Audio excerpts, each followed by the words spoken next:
Hello. Yo. What's good, bro? Ski? Chilling, man. I got the week off. Feeling good. Nice. Well, sort of nice, right? I mean, you're never really off. I don't know if you feel that. In life or? Just at home, you know, like you think you're going to have a week off. You know, you got the honey-do list that you didn't even know as it a married was that man. long. Yeah. It's pretty crazy. I mean, I don't know. Do you feel that way with your significant other? Yeah, it's a full-time job, right? That's why I'm holding off on the kids, because that's gonna by that time just kill yourself and fuck it, But yeah, it's crazy. So bro, but elaborate a bit on this. What do so you're off this week? Why is that? Yeah, so I'm in between jobs. I was able to get an opportunity working for somebody to do more like IT stuff. Mm-hmm. And basically, I was thinking, wow, I'm going to take this week. I'll do a couple of things around the house, but like I want to relax. I want to try to get into a routine. I've got an exercise ball in this room that I'm in. I'm like, I don't know, just work on my core. I don't know, little stuff like that, right? But of course, that never turns out that way. With the pandemic and everything, my fiance is working from home, from her brother's house. They kind of work. Her brother's moving, so sometimes it's just easier for her to work from here. And just when you think that you have some time to yourself, plow! She hits you with the honey-do list, man. You receive a memo. Yeah. Yeah. On the fridge. Oh shit! And what were the tasks that you were assigned? Actually, it didn't hit me all at once, right? It's always so subtle. It's always so subtle. It's like, hey, you want to go to BJ's and get that TV that we've been wanting? I was like, damn, okay, let's go take a look at the TVs, because I've been eyeing certain size, a couple brands at a certain price, right? Of course, I get to BJ's and boom, $200 off. I'm like, ooh, this is the time. And I know it's because the new ones are coming out or whatever. But and this is $200 off of what original price? Oh, it was like it's an $800 TV. It's an $800 retail TV. It was at almost $900. So yeah, it was like $899, and then it came down. It's one of those LG like web OS TVs. It works with your smart home, the whole thing, and so it went down to $530. Okay. For a 65-inch 4K TV with smart home capabilities. Yeah, no, it was a good buy. I think it's a good buy. Obviously, I know that their new stuff is coming out, so they're just dropping weight. They're getting rid of their inventory, which is understandable. But I'm okay with capitalism. I mean, I really wanted an OLED, and I was trying to talk her into getting bucking up and paying almost $900 for the OLED, because I didn't want to have to replace the TV for a while. And OLED seems to be the new. I know there's QLED and 8K and all the thing, but I don't think I need all that. I'm not that kind of a TV. But I wanted to have something set really good. Anyways, the point is that you don't just buy the TV. No. Doesn't work like that, no? No. For them it does. For us, no. You can just set it up. I mean, it's got to go on the wall. So get the TV and the wall mount for the wall mount for the TV. Doesn't of course work with the old TV, because the old TV is actually the one you see behind me here, and it is 55 inches and much less weight. So you actually have to connect into two studs versus the one stud that this is in, right? Okay, no problem. But then that setting it up, it takes a little bit longer, because it's not you of course you don't have that tool. You're like, oh my god, I don't have that tool, because it's a socket bolt. And so long story short, I had my socket bolts in my car at a different location, because I had come from Naples over the weekend, and so I had left my car at her brother's house. It was just a long story. It was just something that I didn't foresee. So you didn't have the right tools to set it up, so you had to buy the tools. I can't. I Jimmy rigged it, and Okay. I was able to get. I got a wrench, which is that little, the socket, the one that's like open on one side, and then a circle on the other side. Yeah. Right. So I did that. And I was just like, I drilled the pilot hole. I hand tightened it. I got a towel just to get it started, and then I like, a bolt like this fucking big into the stud. I'm like, oh my god. And then the fourth and final one, I got it in. Actually, this is a funnier story because it's actually true. So I got the wall mount on in this fashion. I put the TV on, very heavy TV. This is one that comes out and rotates and come back and the whole thing, right? I'm running the cables and I'm setting up and I put the nice little lights around the back of the TV and I did the whole thing. And all of a sudden, I go down to pick up my some other cable that I'm connecting in. The TV comes right off the wall, like hanging, like one of those action movies that, like, you know, Jason Statham has to come and like hang on to you over a cliff. That's how I felt. But you were holding it? I was holding. I was like, oh shit, and she's on the other side, like she was just like admiring it. Thank God she was there because she like caught it. I caught it. I was like, oh, okay, so if you didn't catch it, you just falls and breaks or something. No, so it was hanging on. It was like hanging on by like 2 bolts. Okay, so the bolts came out of the wall and they were like Mission Impossible holding on. Yeah, holding on. So I got it. Oh my God. Yeah, I mean, but 10 seconds more, that TV would have come down for sure. Just the weight itself is too heavy. But we caught it. Like, we saw it. It was hanging. We grabbed it. And that was what happened, right? So, back to the drawing board. Take the TV off. Unscrew the TV from the mount. Take the TV off. Unscrew the flexible arm from the mount. Because it's a flat thing that goes on the wall. Then you connect the sliding piece with the extension of the arms, and then you connect the TV. It's a 3-part situation, right? Okay. So, back to the drawing board. And move the mount down or up, right? Because those holes are fucked. So pretty much you drilled or you went into holes that didn't really have a base behind it. Mm-hmm. And figure out, well, it had a base, but figure out why it came out. Right. And I came to the conclusion that, you know, when you do the pilot hole, which is like the small little, when you go on a drill, it's a small little thing that creates the path for the screw to grab, you know. When I was cranking it by hand, I was just making sure that it was on really well. So I ended up over tightening it. And when you over tighten something, that, imagine the screw is already as far as it's going to go, but it keeps spinning, so it starts eating the thread in which it's grabbed onto, right? Does that make sense? Yeah. Okay. Sort of ate away the friction that was there before, because you just kept like drilling on it and it wasn't going any deeper, it was just staying in place. Exactly. Imagine like grabbing like a water bottle and then like popping off after you've tightened, and popping off after you've tightened. The little teeth that like interlock with the thread is gonna come loose. Anyways, that's a little Bob the Builder lesson for y'all folks out there. Anyways, so I'm guessing you screw it back on. Yeah, sorry, go. No. Well, the problem was that I drilled it too big. So what it was grabbing onto was very little, and I over tightened it, and it came right out. Okay, so then now I've determined what was the problem. I go down, I move it around, I tighten it again. I make the pilot hole much smaller. The cranking is much harder because now, you know, you're actually like really gripping into that stud, which is what I want, but I don't have the tool. I would just be a drill usually, right?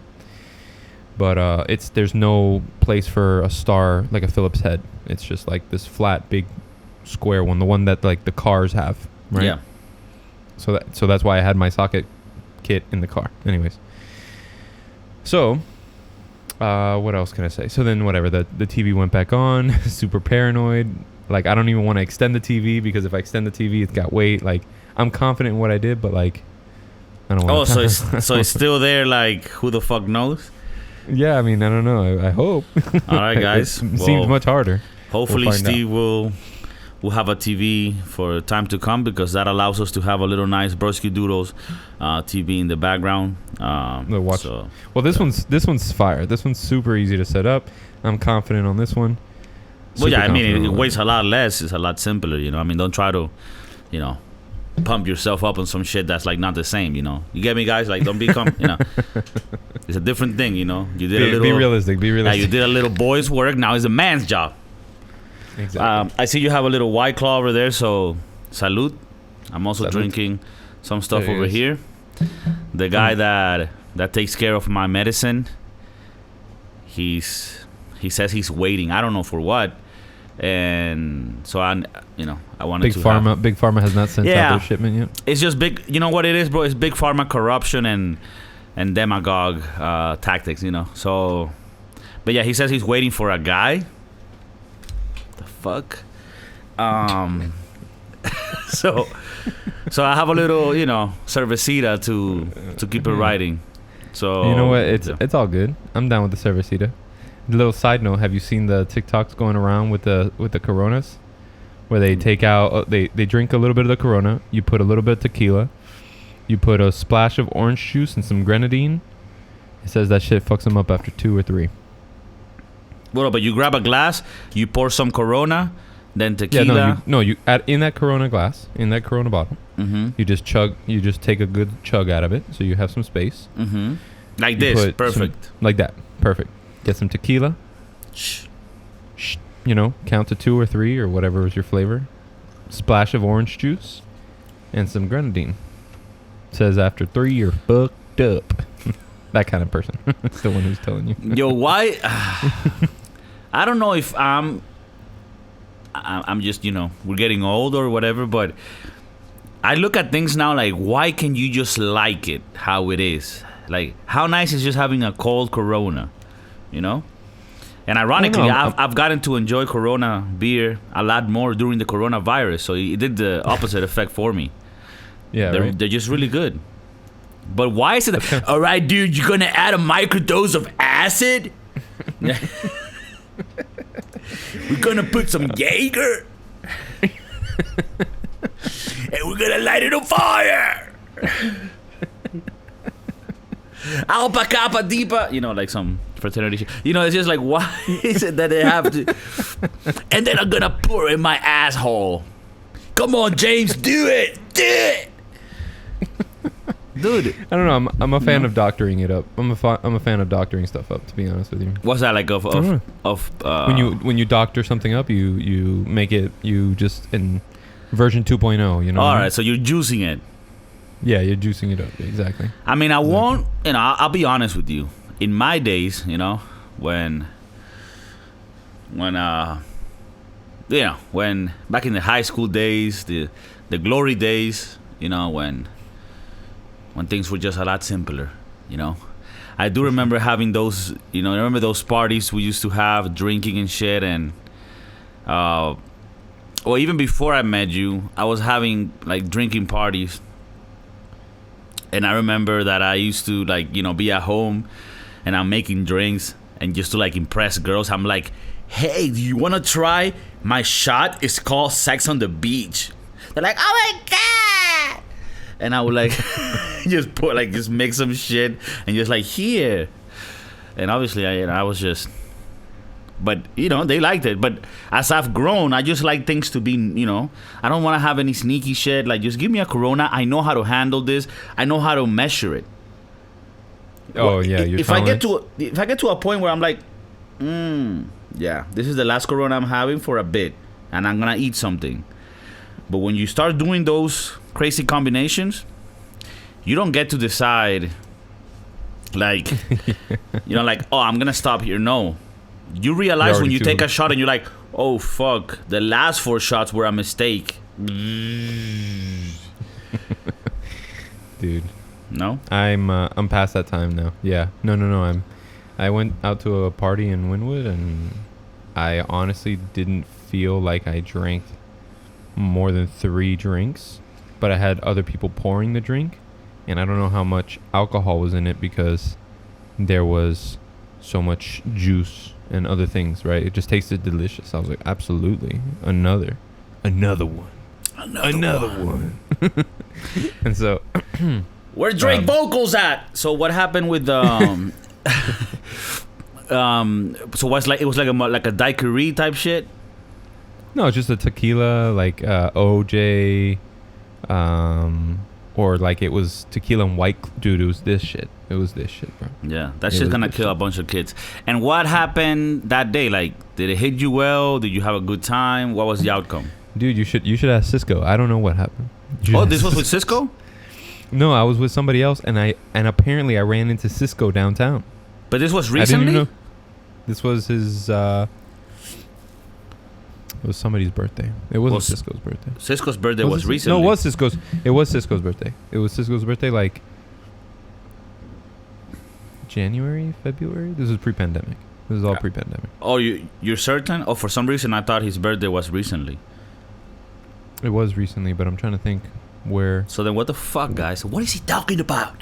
I don't know. It was somebody's birthday, and you went downtown to Wynwood, and you were drinking with the buddies, and you find Cisco, or at least he says that the next day.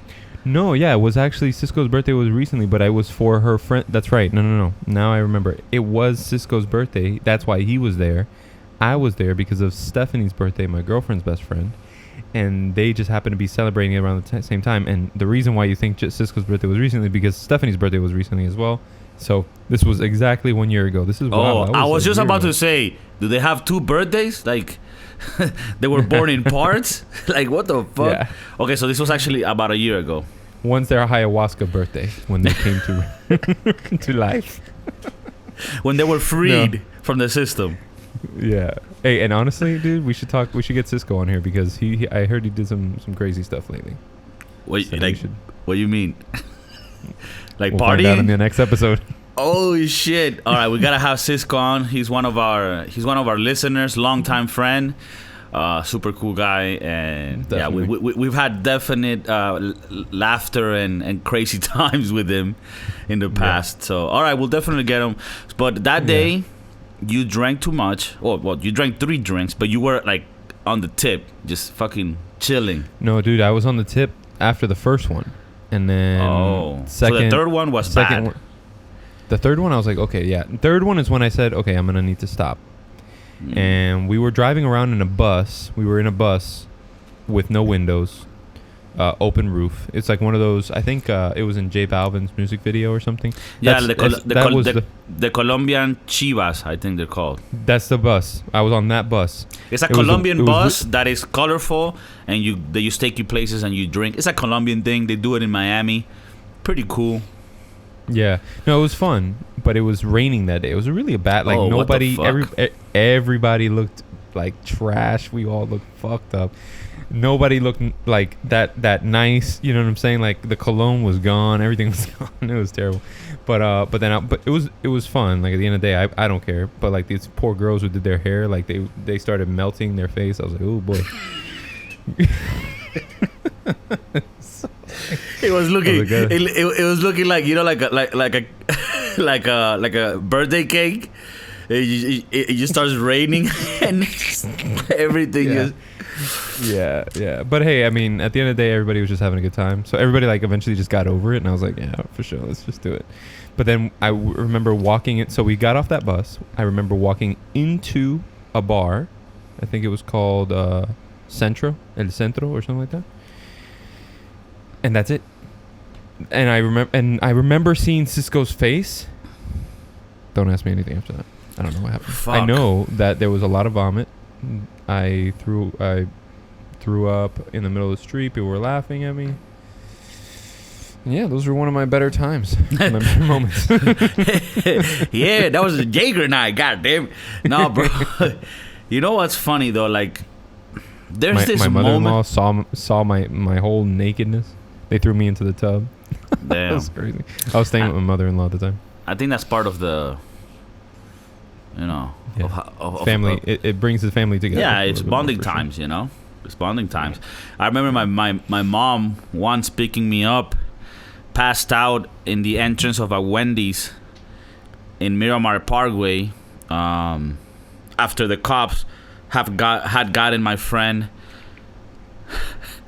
lethal days because we almost got hit in the highway drunk as fuck. And I mean, one thing, it was just bonding time, you know. My dad, he really got a kick out of it. With every smack of the hand, there was just more love. More love. More love. I remember that day in my mom's face, I saw a woman that was questioning all her decisions in life, you know, and it just made me the man I'm today. Oh boy. Yeah. No, but what I was gonna ask you is, do you think? Salute to that. Yeah, salute. Do you think there is salute for the moms and the pops that fucking take all the bullshit? I mean, it's real. True. It's real, man. It wasn't easy for mama, and that's Sorry, only what Mom. mama knows. So I didn't mean to hurt you. do you think in the process of getting fucked up in a night, which I haven't done in a while, and I like drinking. I drink quite often. I just don't overdo it like that. But there's a point where you're like super nice, but it's a very thin line. Right before that, you're in the rise, so you get to that point, it's magical. But then it only takes one half step out of that comfort zone, and shit can spiral down real quick. And I find it that now I slow down, I drink beers or wine and take it slow, and it just feels like I never get to the point where I'm like not knowing, you know, like I'm just always in control and I'm having fun, but it just seems like I'm more careful about getting to that line, because I know once I'm around that area, it's very easy for me to, you know, go into the twilight zone. Yeah. No, I mean, that's why for me, like, I think, I mean, if I had to be honest, I think that I don't really hang out with big partiers ever. I'm not a big partier to begin with, right? So the times that I have gone past my limit, it's because I just got too excited. I was trying to be around people that I'm not around. I wanted to be the life of the party, you know, that sort of thing. Would you say that you tried keeping it too real? Too real. Too real. When keeping it real goes wrong, guys, you know what it is. Yeah. Yeah, it's happened, and it ends up, you know, not having a good time. Or I mean, at least part of the night. Well, yeah, I mean, I for me, it was a great time, but I know that for Nat, you know, she was the one that had to like leave her best friend's party early. It was like that.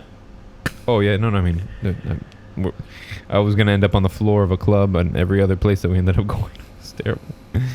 But no, I mean, I had a good time. It opens up for a great story. So. Yeah. Yeah.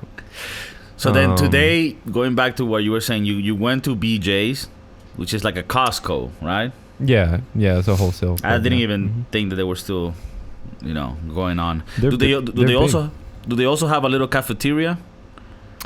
They do, but it's not BJ's cafeteria. It's like Dunkin' Donuts, and it's like some other. They put other people in there, so it's not the same. Wackadoodle, that alone. You know, they have Costco here in Madrid, and they have the foods. The food court is the best.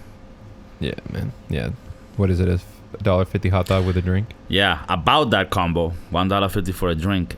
That has been like that since 1985, and recently, like the CEO of Costco was like, "Hey, dog." To the investors and shit, like to the board, it's like we need to raise, like this is too cheap, like, and it is. I mean, it is cheap, but the people, I guess the owners or the board, the people that are even higher, they were like, "Hey, dog, don't even fuck with that. Like, you leave that shit 150." and you know, lost leader. And dude, it's gonna sound weird because the guy's like, we could just put it to $2 and nobody's gonna care. But there is this thing, there's this connection between the Costco cafeteria food and you going to Costco to buy things. Like, when you go to Costco to buy things, you're not buying a few things. You're buying a whole cart of shit, and you're wasting and you're going to spend a bunch of money. So they're going to bank on you. So why not give you this fucking trash food, which is, I mean, it's really good, but I mean, it's trash, you know, fast food, at such a cheap price. Like, who cares? Like, and I think that creates a bond. Like, I fucking appreciate them for that, you know, for the people. No, for sure. Yeah, I did. I think I read a similar article lately, and that's just what it is. It's just their draw, you know. I mean, when you go there to eat, you can get yourself a big ass pizza. You know, you see the $1.50 hot dog with a drink. And mind you, the hot dog is, for those who don't know, a freaking... It's huge. Huge. And so, you know, you go in there for the hot dog, but then, you know, you could feed the whole family for like $17. Bro, the pizza is $10. I just went there there recently. there I went there recently when I saw you last year. Mm-hmm. I mean, they have it here too, and it's actually it's equally the same. But over there, here it's like in euros. Yeah. So like over 6 there, euros or something. Yeah, no, it's a bit more expensive here because, you know, they have to bring shit over here. But over there, man, it's mad cheap, and $10 for that huge pizza, and it's super good. It's super good. Yeah. I don't know what they do there, man, but they got, you know, I'm with Kirkland. Hashtag I'm for Kirkland. Is the Kirkland a guy? I mean, I'll vote for him for president. I don't give a fuck. I mean, if you're going to put 150 hot dog combos all around the country, I mean, this is a guy we need to support, you know? I mean, you're talking about UBI. I'm talking about fucking universal hot dog. Income. UHI. Oh, man. With the relish and all, I mean, it's fire. But, I digress. So you go into the BJ's, and you get the thing, right? And then you need to get the stand for it, or the thing that goes in the wall mount. And then you get home and you realize, oh shit, I got a day ahead of me. Mm-hmm. And not even knowing about the shit that was gonna happen. Right. No, I mean, I knew that it was gonna take 30 minutes. It took an hour and a half. You know, it was already at nighttime. I was not only just buying the TV, like you said, I bought a cart full of shit. Emptied the cart full of shit and brought the TV in. Took this TV behind me off, put that TV back on. Oh shit, that shit fell down. Put it back on. Okay, cool. Then I'm messing with it and setting it up with the smart home, with the pictures, with the picture quality. I end up going to bed like super late. And wake up the next day and it's like, oh hey, yeah, I got a job for you if you want to make a quick $150, $10 a delivery. Took me back to my pizza days. This is like that honeydew list, right? That just like starts creeping up on you. What up? But this happened this morning. This happened yesterday. So I bought the TV 2 days ago. Yesterday did the deliveries. Today, deliveries for what? We're here.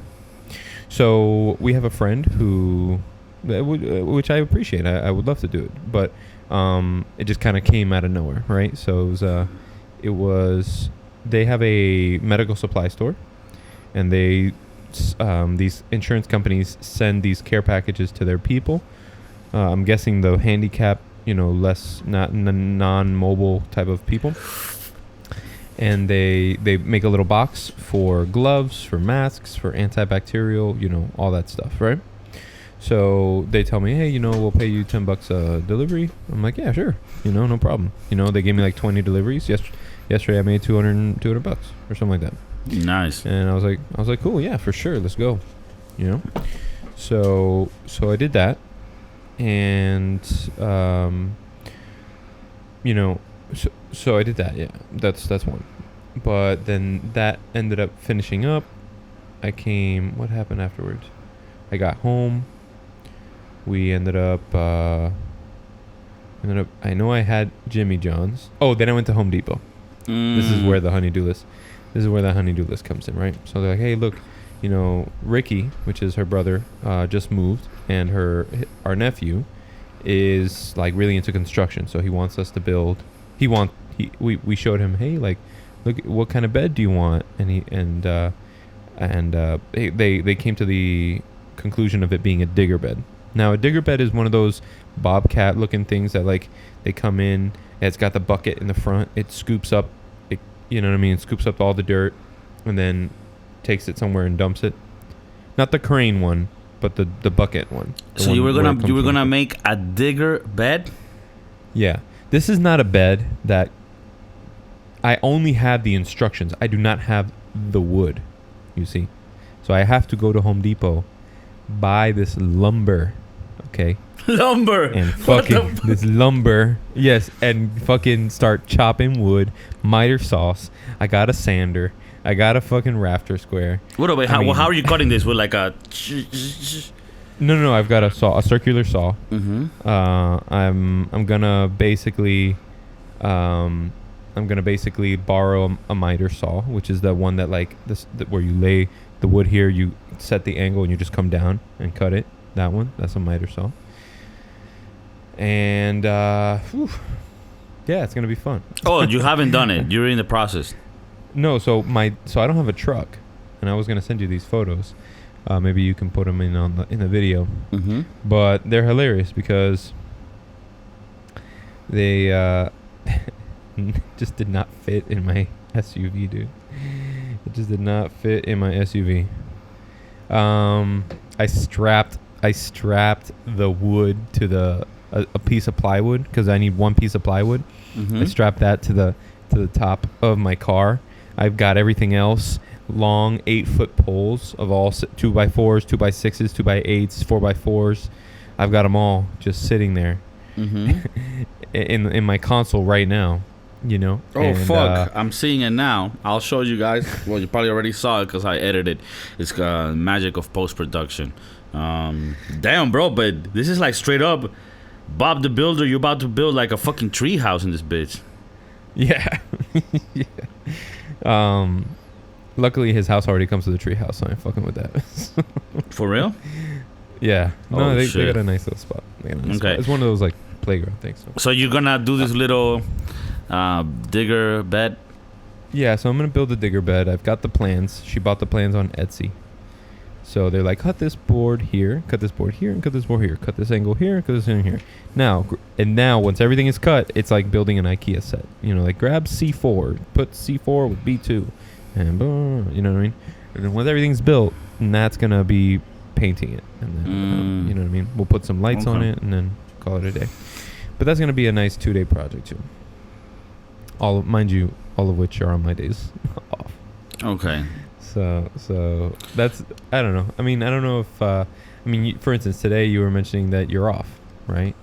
And I don't know. I mean, everybody's, I guess I want to know, what is everybody's feeling? Am I the only one here that gets asked to do stuff, or how is everybody's pandemic? Like, everybody's stuck at home, like, okay, now what do you want me to do? Or, you know? Yeah.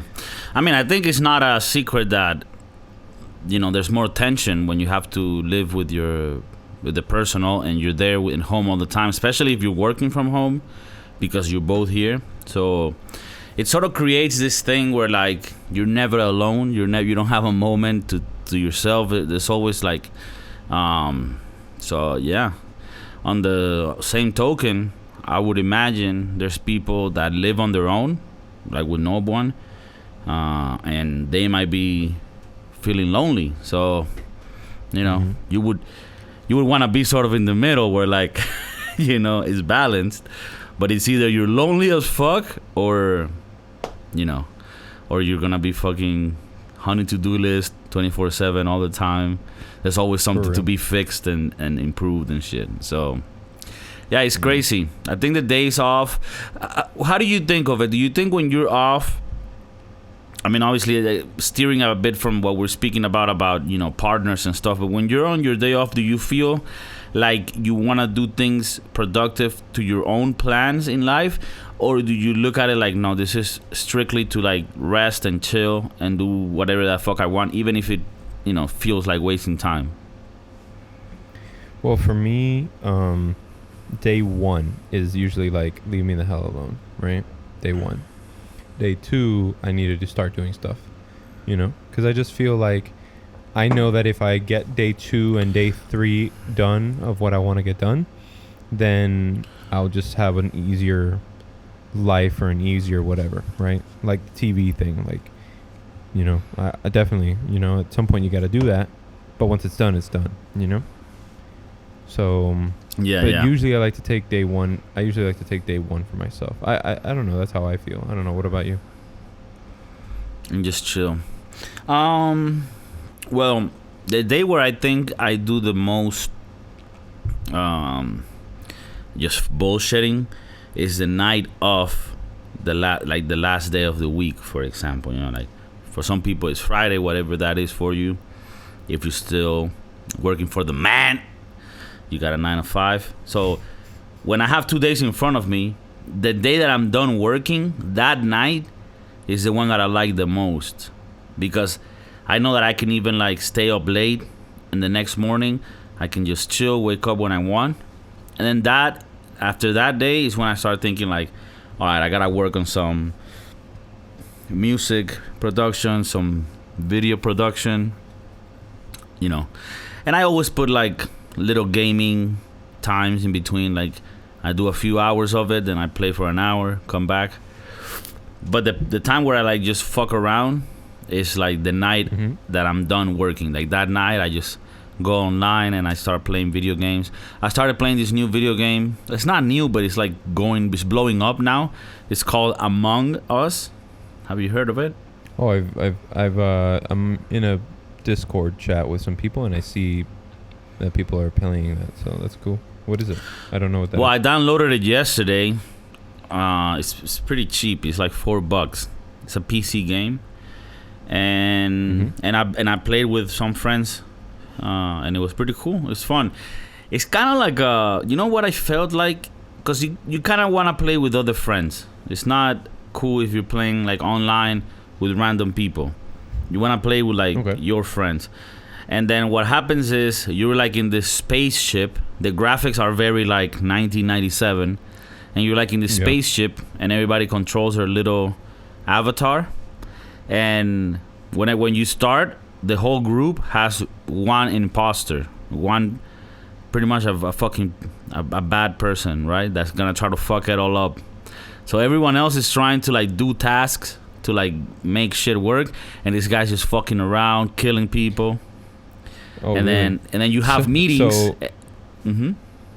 Well, no, I want to understand. Is this imposter one of your friends that they cannot tell you they are the imposter? Oh, nice. That's cool. All right, go. Yeah, it's funny. So then, for example, whenever like somebody finds a body, they're like, you report the body, right? And then you go into like a meeting, and then everyone starts talking like, all right, so who you think killed? Like, well, I saw this motherfucker over there, but he was there. Oh, I saw him there, but it's like, no, I think it's this guy, because this guy. But obviously the killer, the imposter, he's also like talking the shit, right? He's just like, hey, dude, I saw. Or like sometimes you might be the killer, but you report the body, right? And you're like, hey, I saw this body there. I saw this body there. I think it was that guy, dude. And but you're pointing the finger at the people you're in the meeting with, basically. Yeah. Oh man. And you know what's funny? Like the person that got killed, they know who killed them, but they need to stay shut. So when you got killed and they go into the meeting, you would think like, oh, there's nothing for me here to do here, because they're gonna. But it's actually fun to be the spectator, because you know who the killer is, right? And the guy's like, no, bro, I swear. Like I have this British friend that plays with us. He's super cool. And he's like, no, I swear, mate, I wasn't there. I saw him coming to the vent. He was doing all this. I wasn't there. It wasn't me. And I'm just like, wow, this fucking actor, piece of shit, motherfucker. Just, it's just like at the end of the day, you realize the game really is putting people in these dynamics where you have to sort of deceive, and it becomes so much fun in that sense. So it's not the actual game that's like super incredible, but the social dynamics that come out of playing that. I think I'm gonna play tonight. Well, I don't know if my internet is back. Hopefully, right now I'm using my phone internet because I don't know what the fuck happened to my internet. And they say some technician was gonna call me, but this guy, I think he's taking a siesta or something. Yeah, he's on the siesta right about now. Oh yeah, it's 1:39. Well, I don't know. It's over there. It's like 7:39. 7:39. But yeah, so that's what I like to do on my days off. But I do have that pressure of getting shit done. Do you find that that in your time with your significant other, if she expects, like, when is your time with your significant other? Is it on your time off?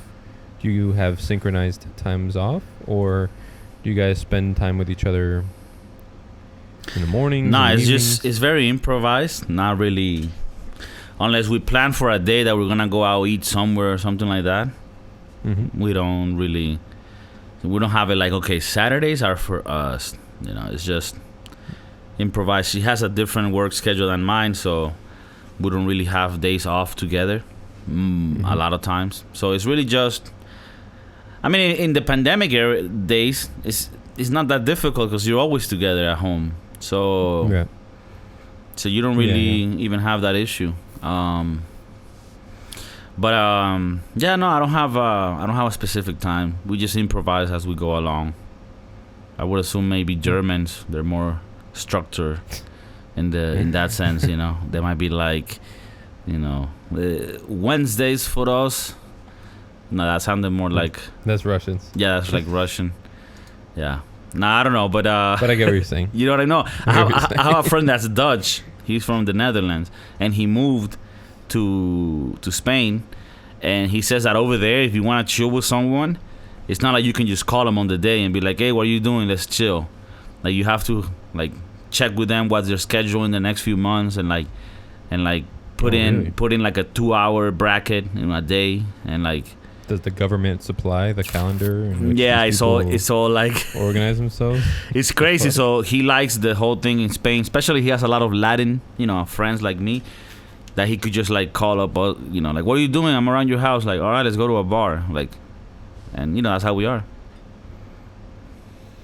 Interesting. Why do you think that is? Did he explain? Did he go into detail as to why the Netherlands are so structured like that? Is that a cultural thing, or is that like they're working them to the bone until I don't know, that man. time slot with your buddy? They just organize. It's funny. Like when you think about different cultures, it seems like it's always like a balancing act where like Latinos don't have that structure, but then we're more like lively, more fun, more party, more let's do this.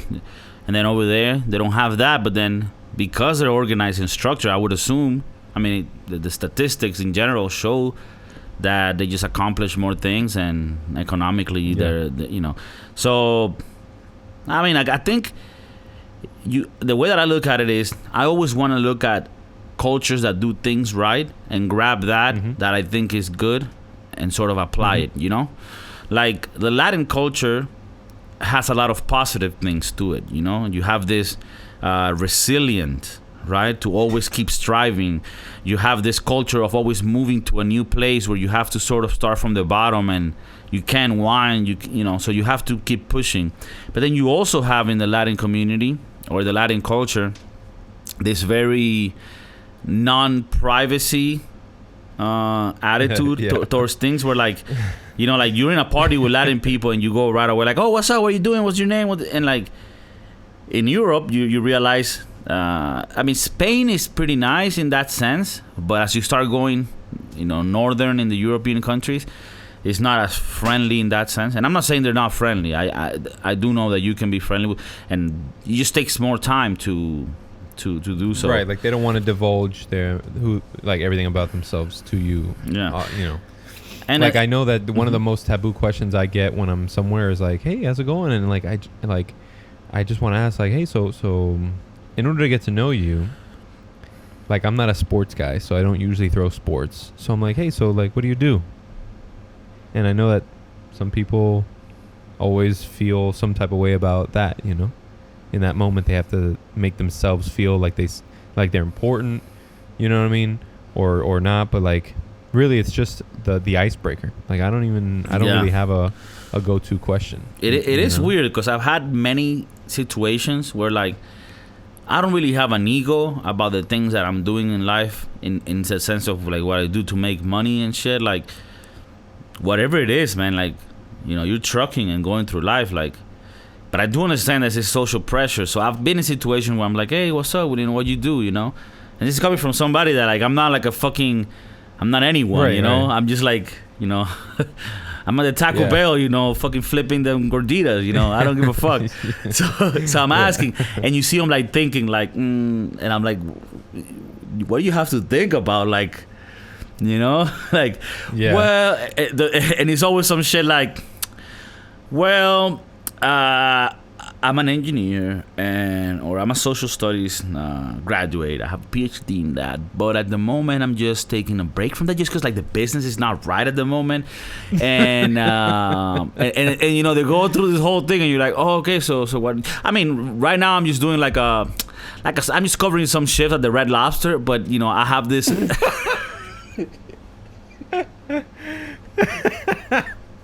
I mean, and that's fine. Absolutely It's totally fine. But Fuck, the Red Lobster will be a fucking level up for me. You know what I mean? I'm at the macaroni and grill with this fucking riffraff talking about the fucking breadsticks, and I'm like, that's at the Olive Garden, motherfucker. Or we got the cheddar biscuits. We got the cheddar biscuits, and they're not unlimited because this shit costs money. So yeah, it's an interesting, it's a difficult, delicate question. You know, people get their egos up, you know, all up in a bunch. You know, like when they ask me, like, what do you do, man? I talk to angry motherfuckers on the phone from foreign lands. You know, like. However, if you do want to make it a bit more presidential and presentable, if you're a janitor, for example, you could be a sanitation engineer. You know what I mean? People. Yeah. I mean, I would, if I was anybody in that position and I felt like I needed to create this or maybe just have some fun, I would probably have a go-to ridiculous way of describing what I do, right? Yeah, I think that's the best way to go about it. Go ahead. No. I mean, I think that's correct. If I was like that janitor or sanitation engineer, if I was a window washer, I'd be like, I'm a clarity specialist. Clarity specialist, you know. Yes, 'cause, you know. a vision clarify analyst. things for people. No, and you got to. You know, you got to. You know what I mean? Like if you're, for example, if you're a cook, right? Mm-hmm. I mean, you could also say you're a chef, right? That would be the way to right. But you could say like, you know, I'm I'm a Michigan star chef. Oh, a Michelin? No. Michigan. I'm from Michigan, and and there's a restaurant there called Star in this little town. Star. So Michelin.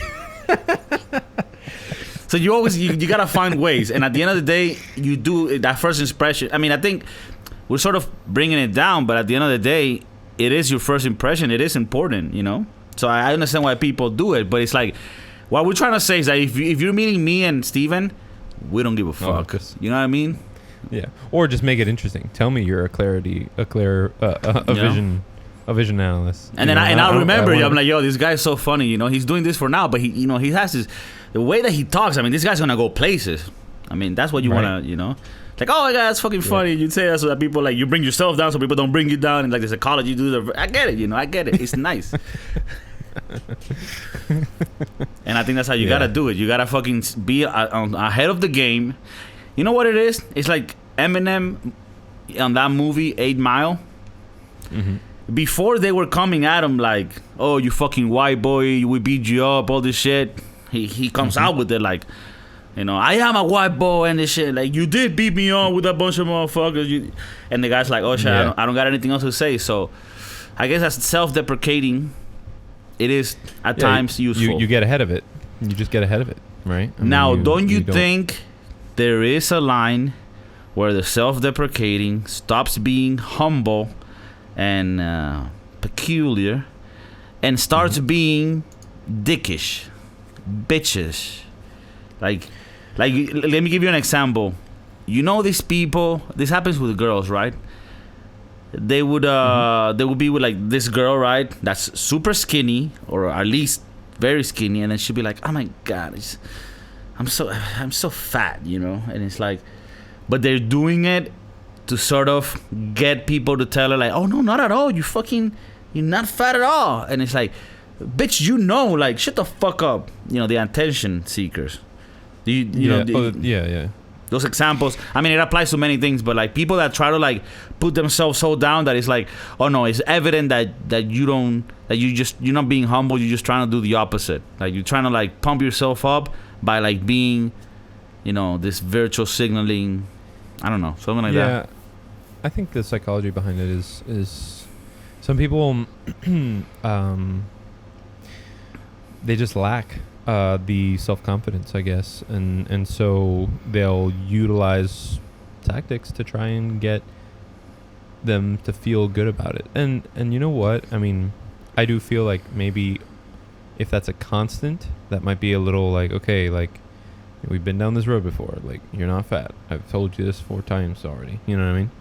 But you know, if it's something that will make you feel better after 1 or 2 times, at least in the conversation, you know, and you'll never meet this person again, you know, sure, you know, whatever, you know. I don't really think negatively. I don't think that it's a bad thing to what's the word I'm looking for? Self-deprecate, or no, to use tactics that are going to make you feel better, right? But you just use them sparingly. This is what I would say. Just use them sparingly. You know, don't go around just being that sorry, that let me feel sorry for you person type of thing. Right. You know, because then you're just that I'm gonna, you know what I mean? Like if you're supposed to be hanging out around around people that are better than you, then my recommendation to you would be, you know, find somebody that is going to bump you up to make you a better person, right? But that doesn't mean that you're allowed to bring to waste that person's time either. You get me? Mm-hmm. Like, to a certain degree, it's okay because you're friends, but at the end of the day, you're always supposed to be pushing others and them pushing you. Because I mean, if not, then you'll never have something for your life that you want. You know. I don't know if I explained it. No, I think think that's really good, and not to push you further, but to sort of give conclusion to the episode. You know, within all those lines that we've touched, and going on the same line that you were talking about, what would you think would be your advice to the people that listen to us, young or not that young, about how to approach those type of situations in life, based on your experience and what you think might work for them? Yeah.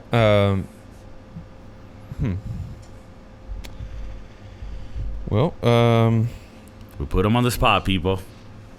Let's see. He's going to do it. I tell you, I'd always trust him. He always comes through with the fire advice. And I want to get it on camera. That shit fucking better. And we'll be back with... Edit this out, please. Oh, no, we will not edit it out. The Broskiedoodles will see what's going on. But while you get your speech going, I'll tell people what I think. I think that it's important for you to have a compass of what people are gonna feel when you talk to them. And you know, obviously, in this podcast, we always talk about different things that we feel maybe some people might feel offended about. That's not our intent, and I'm not talking about that type of offensive material, because that's shit that we cannot control. But when you're in a personal environment with people, right, that you in a way care about, you do want to be aware of what are things that might make them feel bad, and be careful with it if it's just to make you feel good. You know, I don't think you want to put light on you by shutting the light of others. Definitely not the life of others. So What would you say, Steve? My opinion is, you know, be sure about yourself. Like, work on yourself. And when you're not working on yourself, be around people and pick up things from them. If you love yourself, you know, and you know what you want and what you're going for, then people are going to feel that energy. And you know, as long as you're not there don't think about trying to get something out of somebody. This isn't about like, oh, I'm gonna be your friend because like I know you can teach me all this stuff. Like, no, like say I look up, you know, recognize that you may look up to somebody and say, okay, this is a person who I respect and I want to be around more because their energy will make me a better person. But not because you want them to help you, you just know inherently by being around somebody like that will be You'll improve. You'll improve. You'll improve. Yeah. Yeah, you'll improve yourself. Yeah, you want to surround so yourself with good people, right? Not just people that make you feel good, but people that make you better. Just by being with them, just by learning from, I think that people in life sometimes feel intimidated by being friends or being around people that they feel might be better than them at certain things. But that fear is something that's, if you follow that fear, it's counterproductive for yourself, Yeah. To be realistic, whenever you feel that you're at the top of the group that you're in, you might want to move up to the next group where you're at the bottom so that you can keep growing. And that's an uncomfortable transition. But hopefully this explanation might allow some of you viewers to understand your own feelings a bit better. And yeah, if you have any questions or comments about the things that we've said or even criticism, write it in the comments below. Steve, thanks a lot for joining us and giving us a little bit of your personal life for our entertainment. And I hope you guys enjoyed it all. Just keep building yourself and the honeydew-list, because that shit will come. And if you need tools, you can go to Home Depot and get the lumber. Got it. Thank you, guys. Peace.